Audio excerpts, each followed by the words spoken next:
Hello students, कैसे हो आप सभी लोग। आई होप आप सभी लोग अच्छे होंगे। सर, जैसे कि आप सभी प्यारे बच्चे जानते हैं कि हमारा बीएससी थर्ड सेमेस्टर का फिजिक्स चल रही है और उसके हमने यूनिट फर्स्ट जो थी हमारी स्टैटिक्स वो हमने कंप्लीट कर चुकी है। और फर्स्ट बुक की सेकंड यूनिट फर्स्ट बुक है हमारी इलेक्ट्रोमैग्नेटिक्स, उसकी फर्स्ट यूनिट कर चुके हैं। सेकंड यूनिट जो है हमारी मैग्नेटोस्टैटिक्स, इसको हम आज की वीडियो में स्टार्ट करने वाले हैं।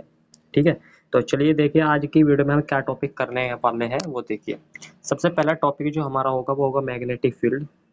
इसके बाद हम पढ़ेंगे इलेक्ट्रिक करंट, क्या होता है इलेक्ट्रिक करंट। और उसके बाद हम करंट डेंसिटी एंड देन हम करेंगे Biot-Savart law, which is very important topic of this unit. ठीक है ना, एग्जाम के पॉइंट ऑफ व्यू से बायो-सावर्ट लॉ ये इंपॉर्टेंट है। सो इसको आपको अच्छे से समझना है। ठीक है, तो चलिए आज की इस वीडियो को स्टार्ट करते हैं। सो देखिए, सबसे पहले जैसे कि हमने फर्स्ट यूनिट में क्या पढ़ा था, फर्स्ट यूनिट थी हमारी इलेक्ट्रोस्टैटिक्स। उसके अंदर हमने इलेक्ट्रिक फील्ड एंड उससे संबंधित कुछ परिभाषाएं, डेरिवेशन हमने किए थे, कुछ नियम थे वो हमने देखे थे। और उसी तरीके से जैसे उसमें इलेक्ट्रिक फील्ड एंड संबंधित परिभाषाओं का अध्ययन किया था, उसी तरीके से इस अध्याय में हम मैग्नेटिक फील्ड यानी का चुंबकीय क्षेत्र और तथा संबंधित परिभाषाओं और इससे इसके रिगार्डिंग डेरिवेशन, बायो-सावर्ट लॉ, उसके अनुप्रयोग हम इस यूनिट के अंदर कवर करेंगे। सो चलिए यार वीडियो को स्टार्ट करते हैं बिना कोई टाइम वेस्ट के। सबसे पहली जो हमारा टॉपिक है वो है मैग्नेटिक फील्ड। देखिए यार, मैग्नेटिक फील्ड होता क्या है। सबसे पहले तो ये समझेंगे कि भाई किसी चीज़ को अगर हम पढ़ रहे हैं तो सबसे पहले यही देखेंगे कि ये होता क्या है। देखिए, मैग्नेटिक फील्ड क्या होता है, the region around a magnet in which any magnetic substance feels magnetic force is known as magnetic field. देखिए ध्यान से समझिए, कह रहा है कि रीजन अराउंड अ मैग्नेट यानी कि एक चुंबक के चारों ओर का क्षेत्र है जिसके अंदर, इन विच यानी का जिसके अंदर, एनी मैग्नेटिक सब्सटेंस कोई चुंबकीय पदार्थ फील करता है, फील यानी का अनुभव करता है, किसका, मैग्नेटिक फोर्स का अनुभव करता है, is known as magnetic field. क्या कहलाता है आपका, मैग्नेटिक फील्ड या चुंबकीय क्षेत्र कहलाता है। इसके कुछ और नाम है, जैसे इसको हम कहते हैं मैग्नेटिक इंडक्शन भी हम इसको कहते हैं, मैग्नेटिक फ्लक्स डेंसिटी हम इसको कह सकते हैं, मैग्नेटिक इंडक्शन यानी का चुंबकीय प्रेरण या चुंबकीय क्षेत्र हम इसको कहते हैं। ठीक है, आई होप आपको क्लियर हो गया। यानी कि किसी चुंबक के चारों ओर का क्षेत्र जिसके अंदर कोई चुंबकीय पदार्थ एक चुंबकीय फोर्स, चुंबकीय बल का अनुभव करता है, चुंबकीय क्षेत्र कहलाता है। ठीक है, इसके बाद हम इसका यूनिट देखेंगे। यूनिट क्या होती है इसकी, मैग्नेटिक फील्ड की जो यूनिट होती है वो होती है वेबर पर मीटर स्क्वायर। ठीक है, वेबर पर मीटर स्क्वायर, या हम इसको कह सकते हैं न्यूटन प्रति एम्पियर मीटर। ठीक है, या एक और यूनिट है इसकी टेस्ला।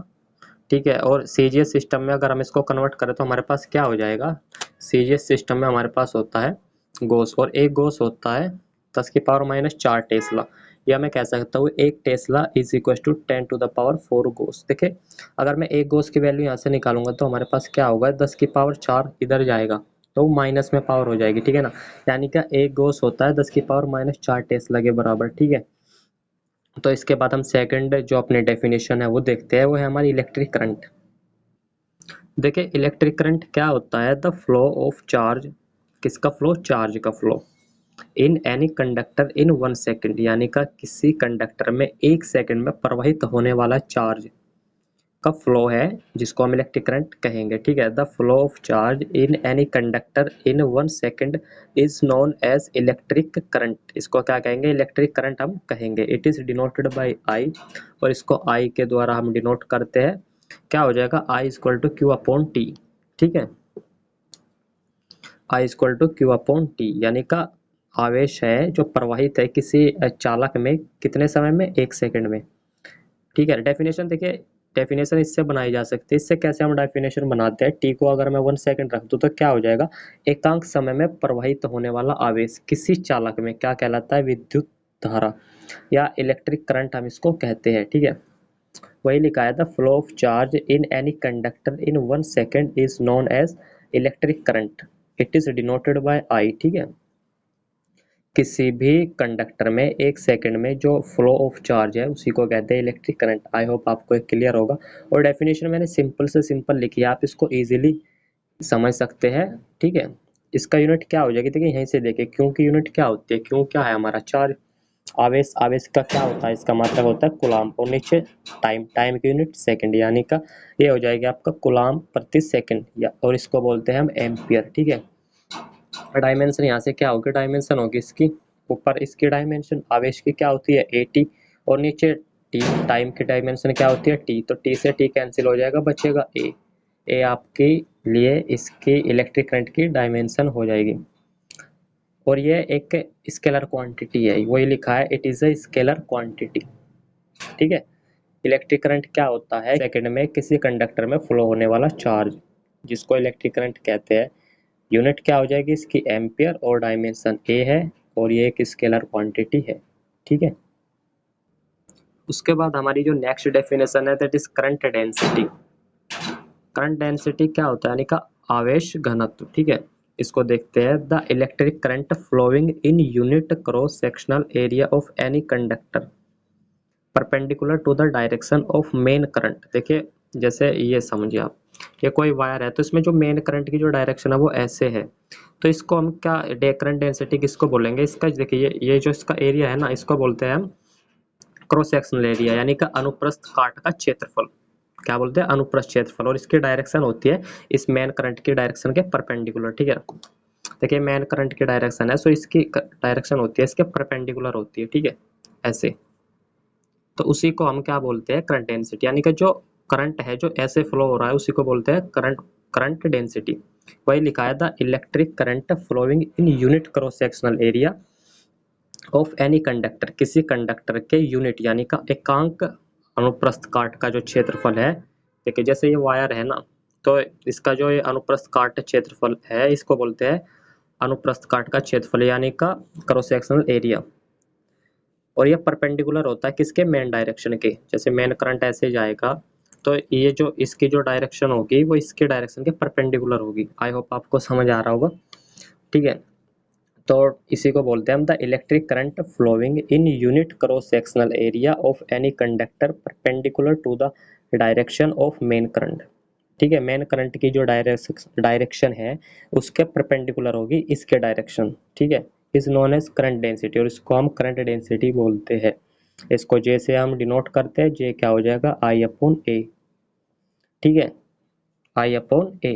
और यूनिट क्या हो जाएगी इसकी, आई की यूनिट क्या होगी, एम्पियर, और एरिया इसकी यूनिट क्या होती है, मीटर स्क्वायर। सो ये हो जाएगा हमारे पास एम्पियर पर मीटर स्क्वायर। इसके डायमेंशन क्या होगी स्टूडेंट्स, वो देखिए डायमेंशन हो जाएगी इसकी, ऊपर आई के डायमेंशन यानी का A, और नीचे मीटर स्क्वायर के लिए हम क्या लिखते हैं, L2। सो ये हमारे पास हो जाएगी यहाँ से L-2 × A, ये हो जाएगी इसकी डायमेंशन, ठीक है। डायमेंशन भी आई होप आपको क्लियर होगी। और ये एक वेक्टर क्वांटिटी है, तो वेक्टर फॉर्म भी हम इसकी लिखेंगे। वेक्टर फॉर्म क्या हो जाएगी इसकी, वेक्टर फॉर्म हम लिखेंगे यहाँ पर, देखिए अब आपको क्लियर दिख रहा होगा, ठीक है। J vector equal to I/A vector. यहाँ से अगर मैं आई को इधर लाऊं तो हमारे पास क्या हो जाएगा, J vector dot A vector, और ये हमारे पास जब हम डॉट हटाते हैं तो क्या लगाते हैं, कोस थीटा, ठीक है। सो ये हो जाएगा यहाँ से JA cos theta, I equal to JA cos theta, या J vector dot A vector. So यार ये था करंट डेंसिटी।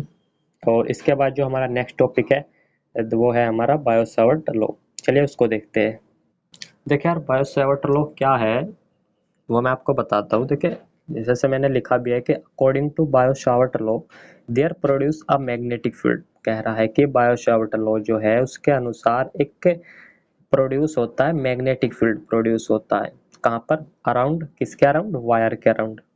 अगर हम उस वायर में, कह रहा है ना कि if we follow the current in any wire, यदि हमारे पास कोई वायर है, देखिए ये आप डायग्राम में देख सकते हैं, कोई वायर है, उसमें अगर हम आई करंट फ्लो करते हैं तो उसके अराउंड एक मैग्नेटिक फील्ड प्रोड्यूस होता है। और ये जो नियम है, ये जो लॉ है, इसी को कहते हैं बायो सावर्ट लॉ। बायो और सावर्ट ये दो वैज्ञानिक थे, सो उन्हीं के नाम पर ये नियम है बायो सावर्ट लॉ, ठीक है। एक बार फिर से पढ़िए, आपको अच्छे से क्लियर हो जाएगा। According to Biot Savart law there produce a magnetic field around the wire if we follow the current in any wire, this law is known as Biot Savart law. ये सिंपल सा law है, ठीक है। इसके बाद हम, ये diagram मैंने आपको बताया, देखिए क्या है, ये वायर है जिसके अंदर आई करंट फ्लो हो रहा है, इससे r डिस्टेंस पर कोई पॉइंट P है जिस पर हमको मैग्नेटिक फील्ड की वैल्यू फाइंड आउट करनी है, dB, ठीक है। इसकी वैल्यू, इसके लिए हम एक्सप्रेशन फाइंड आउट करेंगे, ठीक है। ये L है तो मैं इसमें स्मॉल L एलिमेंट यानी का स्मॉल लेंथ एलिमेंट DL लूंगा और उससे R डिस्टेंस पर कोई पॉइंट P है, ठीक है, जिस पर dB की वैल्यू फाइंड आउट करनी है। चलिए देखते हैं इसको कैसे करते हैं। Late us consider a wire. सबसे पहले जो जो हमने लिया, जो हमने माना, जो हमने कंसिडर किया वो सब हम लिखते हैं, ठीक है। ये इंपॉर्टेंट पॉइंट है, समझ। अगर आपको ये लिखना आ गया ना, देखिए सबसे पहले मैंने समझना, अगर आपको ये समझ आ गया तो आप इसको इजीली लिख पाओगे। जैसे मैंने आपको बताया सेम वही मैंने लिखा है कि हमारे पास कोई वायर है जिसके अंदर आई करंट फ्लो हो रहा है, वही लिखा है। Let us consider a wire having the current I, ठीक है। Let DL be the small length element of the wire. जैसे मैंने अभी आपको बताया था कि स्मॉल लेंथ एलिमेंट है, वही सेम मैंने लिखा है। Let P be the point at distance R from centre O। R distance पर कोई पॉइंट P है जिस पर एट विच यानी का जिस पर वी विल हम करेंगे, क्या करेंगे, find out magnetic field find out करेंगे। Due to small length element, इस स्मॉल लेंथ एलिमेंट के कारण इस पॉइंट P पर कितना मैग्नेटिक फील्ड उत्पन्न होगा, प्रोड्यूस होगा, वो हम ज्ञात करेंगे, फाइंड आउट करेंगे, ठीक है। आई होप आपको समझ आ रहा होगा। मैं आपको हिंदी माध्यम और अंग्रेजी माध्यम में तो मैंने लिखा ही है, हिंदी में भी समझाने की कोशिश कर रहा हूँ और पूरे इसको ट्रांसलेट हिंदी में कर रहा हूँ। अगर आप हिंदी मीडियम से हो तो भी इसको इजीली कर सकते हो। वैसे मीडियम कोई ज़्यादा बड़ी समस्या नहीं है, आप अगर इसको समझने की कोशिश करोगे तो आपके ये इजीली समझ में आ जाएगा, ठीक है। देन हमारे पास क्या होगा, जो मैग्नेटिक फील्ड होगा यानी का DB, magnetic field due to small length element, ठीक है, वो क्या होगा, वो चार चीज़ों पे डिपेंड करेगा।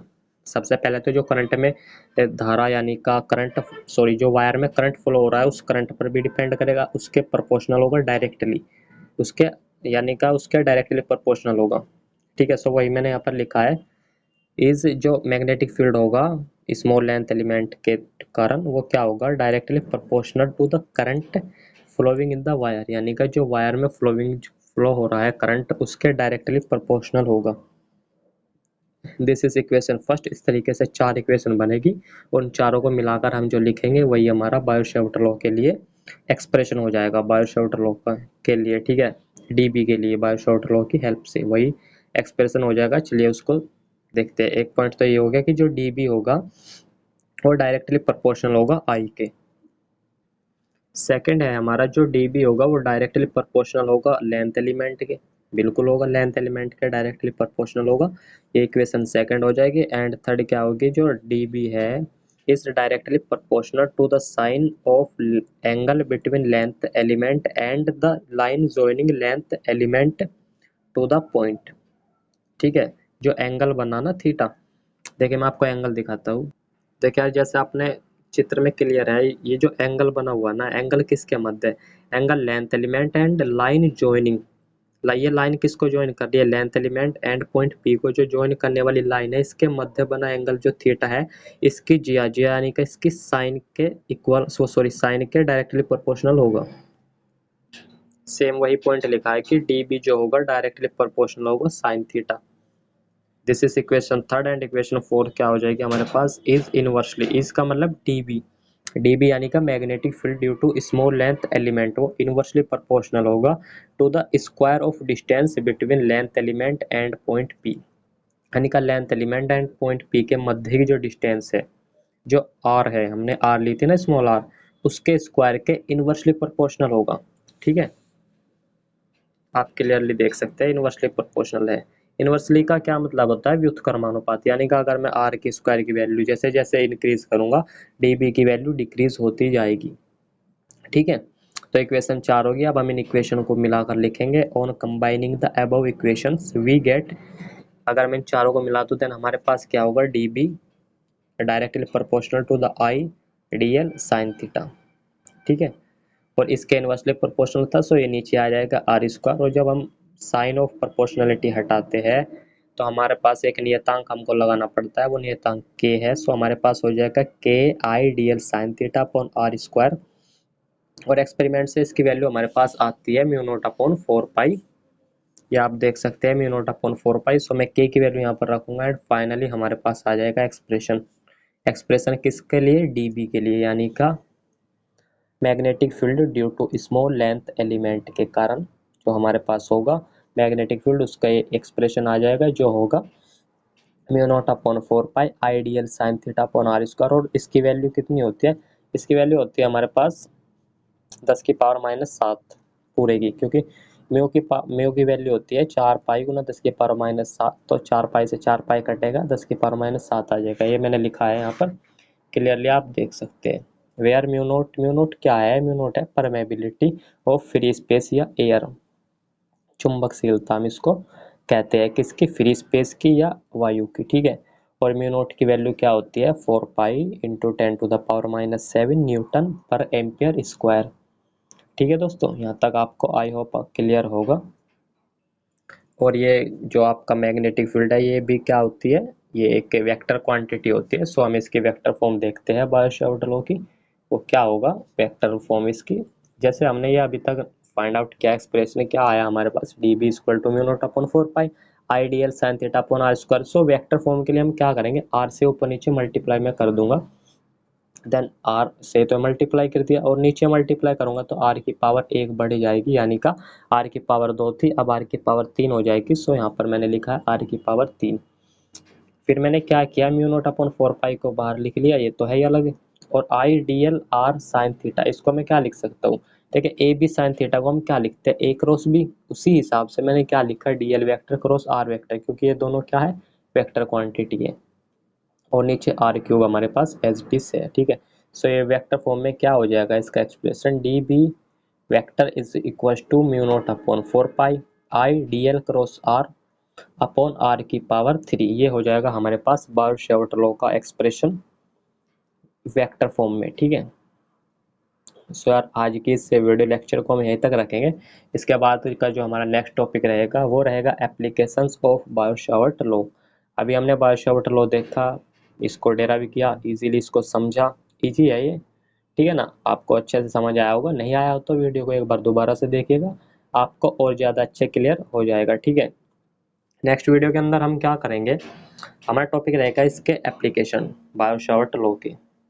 तो यार जैसे कि आप सभी बच्चे जानते हैं कि हमारा जो चैनल है इसके माध्यम से हम बीएससी का जो सिलेबस है वो आपको कंप्लीट करा रहे हैं। 3rd सेमेस्टर की फिजिक्स हमारी चल रही है, बहुत जल्द हम 4th सेमेस्टर की फिजिक्स स्टार्ट करेंगे। और फिजिक्स और मैथ्स के लेक्चर आपको यहाँ पर मिल जाएंगे लगभग सभी सेमेस्टर्स के, 1st, 2nd, 3rd, 4th, 5th and also 6th semester, ठीक है। सो आप यहाँ से अपनी प्रिपरेशन कर सकते हैं, अच्छे से कंसेप्ट को समझाते हैं हम आपको।